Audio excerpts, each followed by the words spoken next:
ಜಾತಿ ಗಣತಿಯೋ ದ್ವೇಷ ಗಣತಿಯೋ ಜಾತಿ ಗಣತಿ ವಿರುದ್ಧ ಎಚ್ಡಿಕೆ ಕೆಂಡಾಮಂಡಲವಾಗಿ ಎಕ್ಸ್ನಲ್ಲಿ ಪೋಸ್ಟ್ ಮಾಡಿ ಆಕ್ರೋಶವನ್ನ ವ್ಯಕ್ತಪಡಿಸಿದ್ದಾರೆ.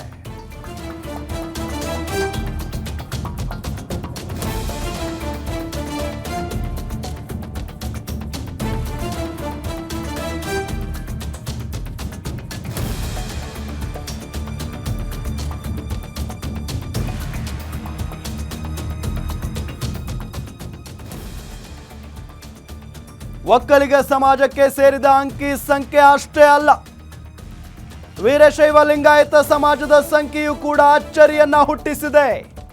ಇದು ಅಲ್ಲೋಲ ಕಲ್ಲೋಲ ಎಬ್ಬಿಸಲು ಹೂಡಿದ ಷಡ್ಯಂತ್ರವೇ ಹಾಗಾದ್ರೆ? ಜನರ ಗಮನ ಬೇರೆಡೆಗೆ ಹೊರಳಿಸಲು ರೂಪಿಸಿದ ಸಂಚೆ ಇದು. ಇಡೀ ರಾಜ್ಯವು ಜಾತಿ ಬೆಂಕಿಯಲ್ಲಿ ಹೊತ್ತಿ ಉರಿತಾ ಇದೆ. ಇದು ಕಾಂಗ್ರೆಸ್ನ ಹಗೆತನ ಸಾಧಿಸುವ ಮುಂದುವರೆದ ಅಧ್ಯಾಯನ ಅಂತ ಹೇಳಿ ಕುಮಾರಸ್ವಾಮಿ ಅವರು ಎಕ್ಸ್ ಖಾತೆಯಲ್ಲಿ ಟ್ವೀಟ್ ಮಾಡಿದ್ದಾರೆ. ಗಮನಿಸ್ತಾ ಇದ್ದೀವಿ, ಪೋಸ್ಟ್ ಅನ್ನು ಹಂಚಿಕೊಂಡಿದ್ದಾರೆ. ಮಂಡ್ಯ, ಕೋಲಾರ, ರಾಮನಗರ, ಬೆಂಗಳೂರು ಗ್ರಾಮಾಂತರ, ತುಮಕೂರು, ಚಿತ್ರದುರ್ಗ ಸೇರಿ ಹಳೆ ಮೈಸೂರಲ್ಲಿ ವಾಸಿಸುವ ಒಕ್ಕಲಿಗರ ಸಂಖ್ಯೆ ಎಷ್ಟು? ಒಕ್ಕಲಿಗ ಸಮಾಜಕ್ಕೆ ಸೇರಿದ ಅಂಕಿ ಸಂಖ್ಯೆ ಅಷ್ಟೇ ಅಲ್ಲ, ವೀರಶೈವ ಲಿಂಗಾಯತ ಸಮಾಜದ ಸಂಖ್ಯೆಯೂ ಕೂಡ ಅಚ್ಚರಿಯನ್ನ ಹುಟ್ಟಿಸಿದೆ. ನೋಡಿ, ಕೇವಲ ಒಕ್ಕಲಿಗರ ಸಂಖ್ಯೆ ಮಾತ್ರ ಅಲ್ಲ, ವೀರಶೈವ ಲಿಂಗಾಯತ ಸಮಾಜದ ಸಂಖ್ಯೆಯೂ ಕೂಡ ಅಚ್ಚರಿಯನ್ನ ಹುಟ್ಟಿಸಿದೆ. ಇದು ಅಲ್ಲೋಲ ಕಲ್ಲೋಲ ಎಬ್ಬಿಸಲು ಹೂಡಿದ ಷಡ್ಯಂತ್ರವೇ? ಜನರ ಗಮನ ಬೇರೆಡೆಗೆ ಹೊರಳಿಸಲು ರೂಪಿಸಿದ ಸಂಚೆ?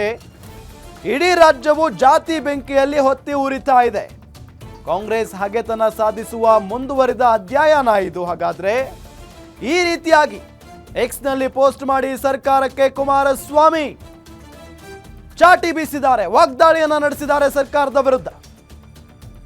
ಜಾತಿ ಜನಗಣತಿ ವರದಿ ಯಾವಾಗ ಸಂಪುಟ ಸಭೆಯಲ್ಲಿ ಮಂಡನೆ ಆಯಿತೋ, ಆ ವರದಿ ಯಾವಾಗ ಸೋರಿಕೆ ಆಯಿತೋ, ಆ ಅಂಕಿಅಂಶವನ್ನ ನೋಡಿದಂತ ವೀರಶೈವ ಲಿಂಗಾಯತ ಸಮುದಾಯದ ನಾಯಕರು, ಒಕ್ಕಲಿಗ ಸಮುದಾಯದ ನಾಯಕರು ಇದನ್ನ ನಾವು ಒಪ್ಕೊಳ್ಳೋದಕ್ಕೆ ಸಾಧ್ಯನೇ ಇಲ್ಲ ಅಂತ ಹೇಳಿ ಮಾತನಾಡ್ತಾ ಇದ್ದಾರೆ. ನೋಡಿ, ಕುಮಾರಸ್ವಾಮಿ ಅವರು ಯಾವ ರೀತಿಯಾಗಿ ಟ್ವೀಟ್ ಮಾಡಿ ಆಕ್ರೋಶವನ್ನು ಹೊರಹಾಕಿದ್ದಾರೆ ಅನ್ನೋದನ್ನ ಗಮನಿಸ್ತಾ ಇದ್ದೀವಿ. ರಾಜ್ಯ ಸರ್ಕಾರದ ವಿರುದ್ಧ ಆಕ್ರೋಶವನ್ನ ವ್ಯಕ್ತಪಡಿಸಿರೋದು ಕೇವಲ ಒಕ್ಕಲಿಗ ಸಮುದಾಯದ ಮಾತ್ರ ಅಲ್ಲ, ವೀರಶೈವ ಲಿಂಗಾಯತ ಸಮುದಾಯದ ಅಂಕಿ ಸಂಖ್ಯೆಯೂ ಕೂಡ ಇಲ್ಲಿ ಅಚ್ಚರಿಯನ್ನ ಮೂಡಿಸಿದೆ. ನೋಡಿ, ಮಂಡ್ಯ, ಕೋಲಾರ, ಚಿಕ್ಕಬಳ್ಳಾಪುರ, ರಾಮನಗರ, ಬೆಂಗಳೂರು ಗ್ರಾಮಾಂತರ, ತುಮಕೂರು, ಚಿತ್ರದುರ್ಗ ಸೇರಿದಂತೆ ಹಳೆ ಮೈಸೂರು ಜಿಲ್ಲೆಗಳಲ್ಲಿ ವಾಸಿಸುವ ಒಕ್ಕಲಿಗ ಸಮುದಾಯದ ಸಂಖ್ಯೆ ಎಷ್ಟು ಅನ್ನೋದು ಗೊತ್ತಿದೆಯಾ ನಿಮಗೆ? ಈ ರೀತಿಯಾಗಿ ಪ್ರಶ್ನೆ ಮಾಡಿರೋದು.